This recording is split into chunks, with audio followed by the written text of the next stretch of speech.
안녕하세요. 저는 초등학교 5학년, 그리고 3학년 아들, 딸을 하나씩 키우고 있는 40대 엄마입니다.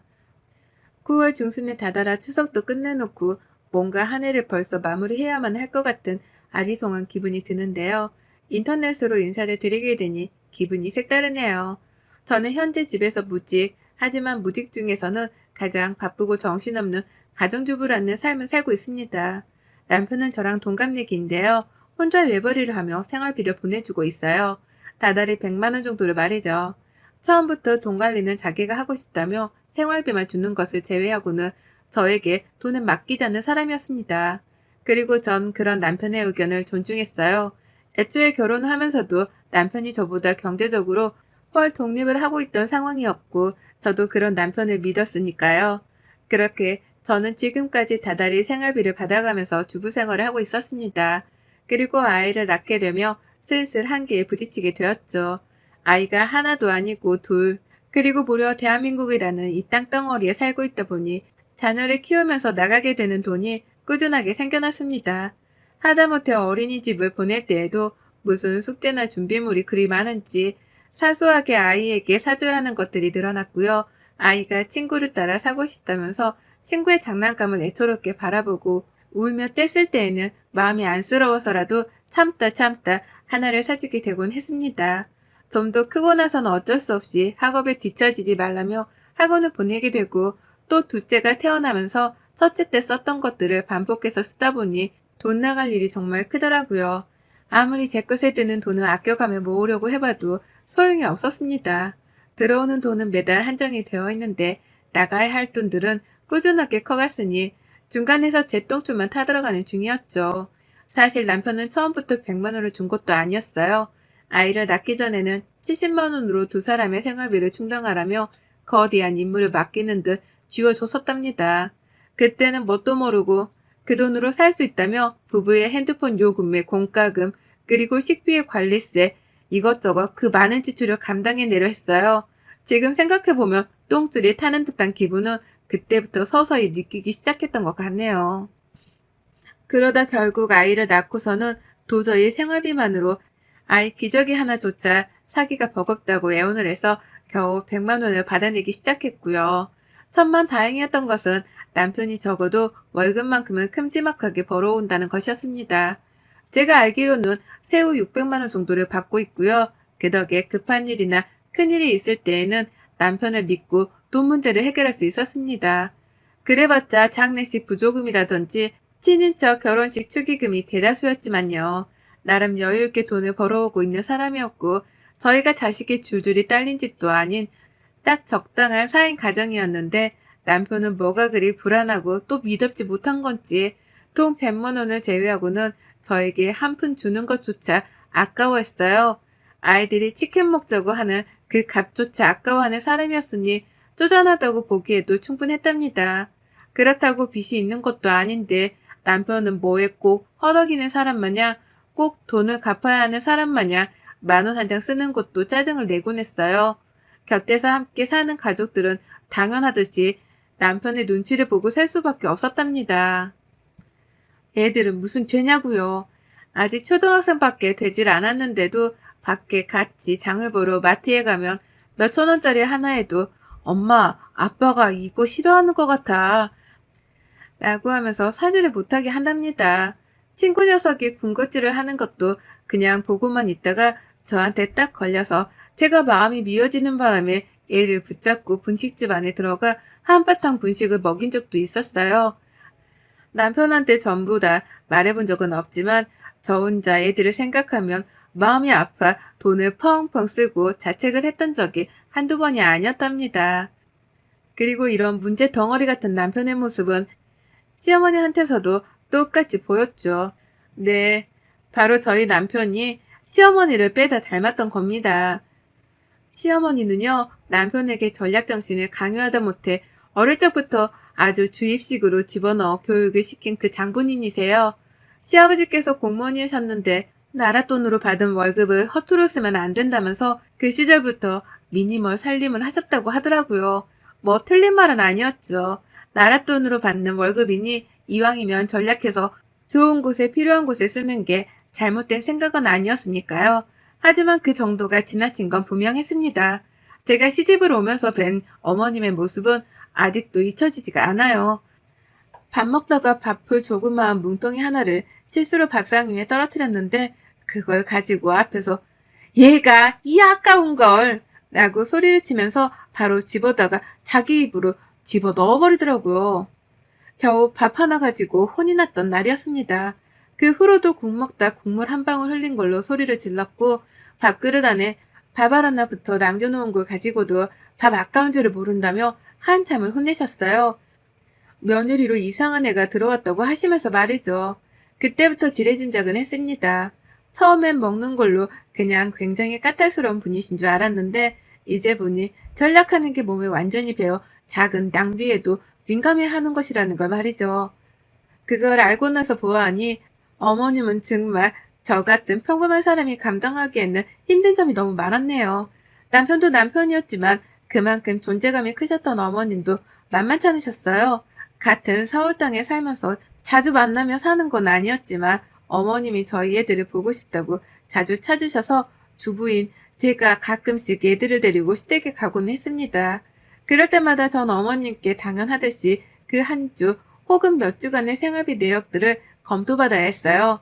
못 보고 지낸 사이에 어디다가 큰돈을 썼는지, 그간의 생활비는 어떻게 관리를 하고 쓰며 살았는지에 대해서 자잘한 것까지 다 하나하나 캐물어 보셨기 때문입니다. 얘들은 아빠한테서 돈 때문에 눈치를 보는 것도 모자라 할머니 집에 와서도 할머니한테 혼이 나는 중인 엄마의 모습을 봐야 했고요. 저는 쩔쩔매면서 그간에 돈 쓴 것들, 애들 학원비며 간식비 등 사소한 것들까지도 시어머니께 말씀을 드렸어요. 이걸 원하신 건지는 모르겠으나 제가 그렇게 다 말씀을 드리고 나면 그제서야 어머님은 그래 이번에도 수고했다 나가 라고 하시면서 만족하다는 듯 고개를 끄덕이셨고요. 한두 번도 아니고 만날 때마다 이런 식으로 저희 집안 사정 가계부를 꿰뚫어 보려고 하시는 어머님의 태도는 날이 갈수록 대범해졌어요. 처음엔 단순하게 돈 쓰는 걸로 궁금해하고 내역을 알려고 하시더니만 슬슬 제가 대답도 잘하고 제 허리끈을 조여가면서 돈을 아끼고 사는 것이 보여 실증이라도 나신 건지 애먼 곳에 초점을 두시더라고요. 제 복장 말입니다. 한 번은 애들 학교에 갈 일이 있었습니다. 학부모 모임 때문이에요. 제가 주부이긴 하지만 그렇다고 집에서만 입는 후줄근한 옷을 입고 나갈 순 없잖아요. 제 아이가 제 복장 때문에 기죽는 것도 못 볼 일이었고요. 그래서 급한 대로 방법을 찾았습니다. 생활비 100만 원으로 인해서 새 옷을 살 수는 없었고요. 쪽팔림을 머금고 저희 큰언니한테 부탁을 해서 옷을 빌려 입고 갔어요. 네, 남편이 월급을 몇백이나 벌어오는데 저는 꼴랑 100만 원을 쪼개가며 살면서 옷 하나도 제대로 사지를 못하는 처지였던 겁니다. 그래서 언니한테 옷을 빌려 입고서는 아이 학교에 찾아갔고요. 그런데 시어머니는 그걸로 제가 새 옷을 산 줄 알았다며 저를 보자마자 옷을 한 줌 손으로 꼬집어 당기며 말씀하셨어요.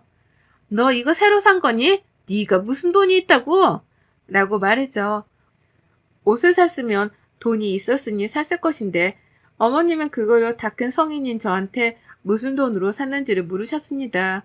정말 이런 식의 질문이 너무 불쾌하고 듣기 거북스러웠지만 매번 저를 볼 때마다 물으시는 게 돈, 그놈의 돈 얘기뿐이었는지라 화딱지가 날 죽을 지경이었어요. 언니 옷 하나 빌려있는 걸로도 딴지를 거는 분이셨는데 다른 일은 오죽했을까요? 매번 시어머니한테서는 돈 얘기밖에 듣지를 못했고 그 돈 얘기마저도 늘 단속을 하기 위해 건네는 질문이었던지라 취조를 당하는 기분이 드는 건 피할 수 없었답니다. 돈을 적게 주는 남편에게 하소연을 해보며 생활비를 늘려달라고 부탁도 해봤고요. 시어머니 앞에서 애 둘을 키우며 100만 원으로 버티는 건 너무 힘들고 괴로운 일이라며 속마음을 털어놓으려 시동도 걸어봤어요. 새 옷을 산 지도 너무 오래되었고 하다못해 이 어린애들도 밖에 나가면 돈 쓰는 걸로 부모 눈치에 친구 눈치를 본다면서 안타까울 만한 소리도 뱉어내며 동정을 사고자 했습니다. 누구 눈에는 비굴해 보였을지 몰라도 제 입장에서는 독하기만 한 남편과 시어머니를 상대하기 위해서 이 방법이 최선이었어요. 하지만 이렇게 말을 꺼내도 소용없었어요. 아무도 제 말에 귀를 기울이려고 하지를 않았거든요. 돈 100만 원이 모자라다고 투정을 부리는 날에는 더 허리를 졸라서 아껴 쓰라는 대답만이 돌아왔습니다. 새 옷을 사지 못했다고 투정을 하면 밖에 나가 남자라도 만나려 하는 거냐면서 주제와는 상관없는 말로 저를 모욕하려 했어요. 환장을 노릇이었죠. 돈 한 푼, 새 옷 하나가 주는 행복이라는 개념에 대해서 전혀 알지를 못하는 사람들이었으니 긴 대화가 통할 리가요. 그러다 2주 전 아슬아슬했던 어머님으로부터 자린고비의 끝판왕을 겪어버리고 말았습니다. 그 바람에 일이 사연도 적어보내게 되었고요. 저희 큰언니한테 애 학교 간다고 옷을 빌려 입던 날 이후로 저에 대한 걱정을 많이 하기 시작했어요. 잘 살고 있는 줄 알았는데 옷 한 벌 살 여유도 없는 거냐면서 그때부터 막내 여동생 걱정을 한다고 난리였었죠.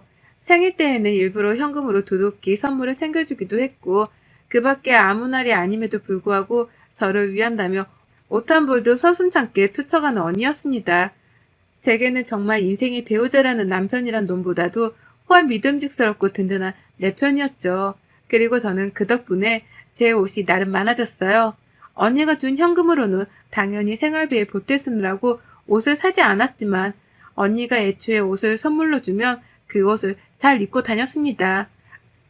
그 덕에 지금은 아이 학교에 갈 정도의 옷은 충분히 있었고요. 그리고 전 이 옷들을 절대로 시댁에 갈 때 입지 않았어요. 시어머니한테서 무슨 낙담을 들을지 뻔히 상상이 되었으니까요. 그런데 어머님이 이 사실을 알아버렸습니다. 제 옷장의 하품으로서 입고 갈 만한 예쁜 옷이 한가득이라는 걸 직접 두 눈으로 목격을 해버리신 겁니다. 저희 집에 왔다가 직접 옷장을 열어보시면서 말이죠. 그 시작은 남편놈의 한마디 때문이었고요. 시어머니가 딱 하나 좋은 점이 있다면 그건 제 아이들을 그나마 예뻐라 하신다는 것이었는데요. 아이들이 또 보고 싶다고 하셔서 마침 주말이기도 했고 억지로 남편이랑 시댁을 찾았었습니다. 추석이라 어차피 다시 봐야 할 때였는데도 불구하고 일단 찾아갔어요. 그러다 대화를 하던 도중 어머님이 제 옷이 해진 것을 발견하셨고 옷을 사주겠다는 소리는커녕 그 와중에 옷꼬라지가 그게 뭐냐는 잔소리를 하시더라고요. 돈 아껴 쓰라고 잔소리는 하시던 분이 말이죠. 근데 그 말에 남편이 뭐라고 대답한 줄 아세요? 엄마, 얘 옷 많아. 옷장이 꽉 찼어. 라고 대답을 한 거예요. 시어머니한테 걱정을 하든 말라고 하면서 혼자 신이 나서 말입니다. 이런 표현은 좀 그렇지만 남편의 그 한마디 때문에 시어머니는 눈깔이 뒤집혀졌답니다. 바로 그 옷들이 다 어디서 난 거냐며 무슨 돈으로 산 거냐며 갖은 잔소리의 질문을 폭탄처럼 던지셨고요. 그리고 바로 다음날 시어머니는 오후 늦지막히 저희 집에 찾아오셨답니다. 그것도 하필 제가 잠시 장을 보러 나간다고 며칠 만에 집을 비운 시간대에 말이죠. 장을 보고 집에 돌아오자마자 저는 놀라 현관에서 움직이지를 못했어요. 도둑이 든 줄 알았거든요. 현관 앞까지 제 양말 하나가 떨어져 놓여있는데 어질러진 옷가지들이 안방으로까지 이어져 있더라고요. 누가 집안에 있다는 생각에 겁이 덜컥 나서는 움직이지 못했고 안방으로 조심스럽게 갔다가 활짝 열려진 옷장을 보자마자 직감했습니다. 아, 시어머니가 오셨다 갔구나 라고 말이죠. 다른 건 하나도 건드리지를 않은 채 옷장만 딱 열려져 있고 그 안이 텅 비어져 있는데 옷의 행방을 찾을 생각도 안 했어요. 본능적으로 알아차린 거죠. 시어머니가 와서 옷들을 다 챙겨 갔다는 걸 말입니다. 바로 전날 시댁에서 그렇게 혼이 났으니 모를 리가 없었어요. 제 옷의 출처에 대해서 미치도록 궁금해하며 화를 내시던 시어머니. 급기야 우리 집에 찾아와서는 내 옷들을 모조리 다 가져가셨구나 라는 걸 알고 나니 새삼 더 억울하고 화가 나 참을 수 없었습니다. 방금도 마트에 가서 얼마나 돈을 아끼며 장을 봐야 하는지 골머리를 알아가면서 눈치 보며 장을 봐왔거든요. 내가 먹고 싶은 밥 한 바가 눈앞에 보였는데도 순간 이거 몇 번 참으면 야채 하나를 더 사겠거니 하는 생각에 사보지도 못한 채 손에서 내려놨습니다. 꼴랑 그 아이스크림 하나 앞에서 비굴함을 무릅쓴 채로 내 처지를 한탄하며 장을 보고 집에 돌아왔어요. 그런데 집에 들어오자마자 보이는 모습이 난도질에 도둑질을 당한 내 옷장이라니요. 정말 나를 얼마나 더 하찮고 보잘것없는 사람으로 만들려고 이러는 건가 싶어 눈물이 막 흐르더라고요. 이 꼴을 당해내며 살아야 하는 내 처지가 너무 안쓰러워서 더는 못 참겠습니다. 그리고 전 평상시 같으면 혼자 이렇게 울고 서러워하다 말았을 텐데요. 장본걸 부엌에 내팽개쳐 버리자마자 시댁으로 찾아갔어요. 이번엔 시어머니보다 시댁에 먼저 도착을 해야겠다는 생각이 들었습니다. 지하철 타고 꾸역꾸역 시댁을 찾아갈 힘도 없었네요. 그래서 저도 모르게 택시를 잡아버렸고 에라 모르겠다며 그 택시비를 굳이 결제까지 하고서는 시댁에 도착을 했어요. 아니나 다를까 시어머니는 아직 집에 도착도 하지 못하신 와중이었답니다. 아무리 초인종을 눌러도 집안에서는 누구 하나 나오질 않았네요. 문 앞에 죽치고 서서는 미치도록 시어머니를 기다렸고요. 그러다 결국 마침내 제 옷장에서 훔쳐온 것으로 추정되는 옷가지들을 종량집 봉투 안에 꾸역꾸역 담아서는 그걸 계단으로 질질 끌면서 힘겹게 올라온 시어머니와 정통으로 마주쳐 버렸습니다. 시댁 앞에서 말이죠. 어머님은 처음엔 귀신을 봤다 싶었던지 눈을 껌뻑이시다가 제가 정말로 자신보다 먼저 시댁 앞에 와 있는 걸 보고서는 소스라치게 놀라셨어요. 전혀 예상을 못한 것이었죠. 너 왜 여기 있냐? 라면서 왜 왔는지를 뻔뻔스레 묻는 어머님의 질문을 뒤로한 채 저는 말했습니다. 문 열어주세요. 라고 말이죠. 시어머니가 처음엔 못 들은 척을 하려 하셨는데 전 재차 인사도 없이 본론부터 말했습니다. 문 열어주시라고요. 라고 말입니다. 그렇게 저는 시댁에 들어갔어요. 찬바람 쌩쌩 부는 그 차갑던 공기 속에서 저는 시어머니가 들고 계시는 제 옷 따위는 안중에도 없었습니다. 어차피 우연이 아니었으면 가지지도 못해서 못 드렸으니까요. 다만 며느리한테 돈 10,000원 한 장, 1,000원 한 장조차 살림에 보태쓰라면서 쥐어준 적이 없는 인색한 시어머니가 며느리한테 옷 한 벌을 선물해주기는커녕 옷장을 털어서는 멋대로 도둑질을 했다는 사실 자체는 그 누구도 부정할 수 없었습니다. 그냥 넘길 수도 없는 일이었고요. 그래서 전 시댁에 들어가자마자 똑같은 범행을 저질렀어요. 안방으로 들어가 시어머니 옷장을 털어버린 겁니다. 옷걸이를 마구 잡아당기면서 사방팔방으로 옷이 튀는 걸 지켜보며 마구잡이로 옷장 속의 옷들을 끄집어냈어요. 처음엔 화장실이 급해서 문을 열어달라고 한 줄 알았던지 어머님은 저희 집에서 가지고 나온 옷가지들을 숨기려 하며 문을 열어주셨는데요. 제가 급하게 안방으로 들어가자마자 옷들을 끄집어내며 난동을 피우자 어머님도 그제서야 소리를 지르면서 달려와 저를 말리시더라고요. 벼랑간 별 미친년이 다 했다고 하시면서 말입니다. 저는 그제서야 시어머니를 돌아보며 소리를 질러드렸어요. 제 옷장은 왜 털어가셨어요? 어머님이 먼저 시작하셔놓고 왜 저보고는 미친년이래요? 제가 미친년이면 어머님은 더한 또라이세요? 라고요. 그러자 어머님 기가 막혔는지 말을 못하시더라고요. 그도 그럴 것이 본인이 제 옷장을 먼저 털어간 것이 사실이었기에 대꾸를 못한 겁니다. 그저 그 순간의 위기를 모면해야겠다 싶었던지 헛소리를 늘여놓기 시작하셨죠. 아니 내가 가뜩이나 니들 생활비가 쪼달린다고 하길래 도와주려고 그랬지. 이 옷들 다 팔아서 당근마켓에 내다 팔면 돈이 얼마냐. 푼돈이라도 그렇게 만들어서 생활비에 보탰어야지. 내가 그걸 가르쳐 주려고 한 거지. 이따 말하려고 했어. 이건 훔친 게 아니라 내가 잠깐 빌린 거야. 라고 말입니다. 멋대로 주인 허락도 없이 옷을 훔쳐서는 그걸 다 중고마켓에 올려서는 남한테 팔려고 했다는 겁니다. 저한테서 훔쳐가선 남한테 주려고 했으면서 이걸 빌려간 거라고 표현하시더라고요. 절로 기가 막혀 온 숨구멍에서 거친 숨들이 튀어나왔습니다. 이 얼척없는 말을 제가 그냥 듣고만 있을 줄 알았는지 대범하게 옷을 훔쳐올 생각을 한 어머님의 정성에 꼭 보답을 해드려야겠다는 생각도 들었고요. 그래서 전 하던 짓에 멈추지 않았습니다. 시어머니 옷장이요? 원수의 옷장을 털듯이 미친 나부랭이의 빙의에서는 옷가지들을 빼냈어요. 그리고는 시어머니가 하신 것처럼 똑같이 집안에 있던 쓰레기 봉투를 찾아다가 그 안에 담았습니다.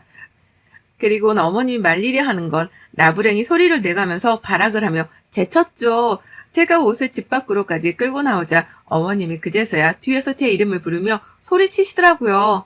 얘 딱 가져가라고. 내 옷은 돌려줘라. 라고요. 물매교환을 하자고 딜을 시작하신 겁니다. 그제서야 백기를 들고는 저에게 제 옷을 돌려주겠다는 뜻을 보이신 거였죠. 멋대로 훔쳐갈 땐 언제고 이제 와서 멋대로 반품하겠다 말이죠. 전 어떻게 할게요? 사실 다른 방도는 없었습니다. 그렇다고 그냥 순순히 어머님의 뜻을 받을 생각도 없었고요. 그래서 저는 어머님께 알겠다는 말과 함께 제 옷을 건네받았어요. 제 옷이 든 그 쓰레기 봉투 말이죠. 그와 동시에 제가 들고 있던 어머님의 옷가지가 든 쓰레기 봉투들은 그대로 다 시댁 앞에 있는 계단 아래로 뻥 하고 발로 차버렸답니다. 옷가지가 든 봉투는 그대로 계단 아래로 굴러떨어졌고요. 그와 동시에 계단 위는 엄청난 옷가지들로 뒤덮였는데요. 저는 그 옷들을 보란듯이 사뿐히 밟아가면서 제 옷가지만 챙기고선 내려왔답니다. 마치 진달래꽃을 지려밟듯이 시어머니의 옷들을 하나하나 아주 시원한 마음으로다가 짓눌러 밟아가면서 계단을 타고 내려왔어요. 그 길로 다시 택시를 타고 편안하게 집 앞까지 돌아왔고요.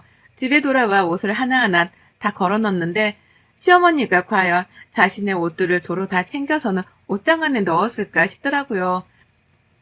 아니면 제가 하나하나 다 신발로 밟기까지 했는데 그걸 빨겠다고 세탁기에 넣었을런지도 궁금했고요. 하지만 그날 후 지금껏 2주가 되는 시간 동안 어머님은 전화 한 통, 문자 한 통조차 없으시답니다. 소식이 아주 뚝 끊겼어요. 제가 그 미친 짓을 하며 난동을 부린 것에 상심이 크셨던지 아님 자신의 옷이 며느리한테 짓밟혔다는 것에 자존심이 상한 건지 어머니께서는 무려 2주 동안이나 아무 소식이 없이 저를 내버려 두고 계시답니다. 그 덕에 저는 추석이 되고 나서도 시댁에 찾아가질 않았어요. 어머님을 뵙기가 힘들다는 이유에서 말이죠. 그리고 어머님께서도 추석에 오질 않는 저를 찾는 연락을 웬일로 하질 않으셨고요. 영문도 모르는 남편은 추석에 시댁을 안 간다는 저를 보며 너무하다고 비난을 했지만 마찬가지로 저를 찾지 않는 시어머니의 반응에도 당황을 했는지 추석 내내 혼자 애들 데리고 시댁에 가서는 더 이상 연락을 해오지 않았습니다. 시댁에 들어가기 전까지 얼른 와라 라며 협박을 하더니만 막상 시댁에 들어가선 깜깜 무소식이더니 집에 돌아와서도 시댁 얘기는 일절 꺼내질 않았어요. 그걸 보면 저도 파악을 했죠. 어머님이 며느리 하나 잘못 건드렸다간 미친 벌집을 건드린 마냥 미친 꼴을 당할 수 있다는 걸 이제서야 간파하셨구나라는 걸 말입니다. 그리고 전 덕분에 이번 추석 명절 스트레스 하나 없이 혼자 집에 남아 시간을 보람차게 썼고요. 여태 소식도 없고 저를 자유로이 내버려두는 시어머니 덕분에 사는 스트레스가 한 단계 줄었습니다. 또 그와 동시에 중간에서 눈치 보던 남편이 생활비 30만 원을 더 올려줘서 보란듯이 첫날에 치킨을 시켜 먹었어요. 쥐어준 생활비로는 아끼기만 하며 살기 힘들다고 요즘은 아예 대놓고 돈을 써버리고는 남편에게 후지부를 하라 종용하는 중이랍니다. 이렇게 저는 남편을 향해 4인 가정 씀씀이에 대해 보여주며 현실적인 가르침을 주려고 해요. 더 이상은 저 혼자 길길대며 돈 때문에 기죽고 속쓰리는 짓은 그만하려고 합니다. 그 방아쇠를 시어머니가 당겨주셔서 너무 감사한 마음으로 남편 길들이기를 하는 중이네요.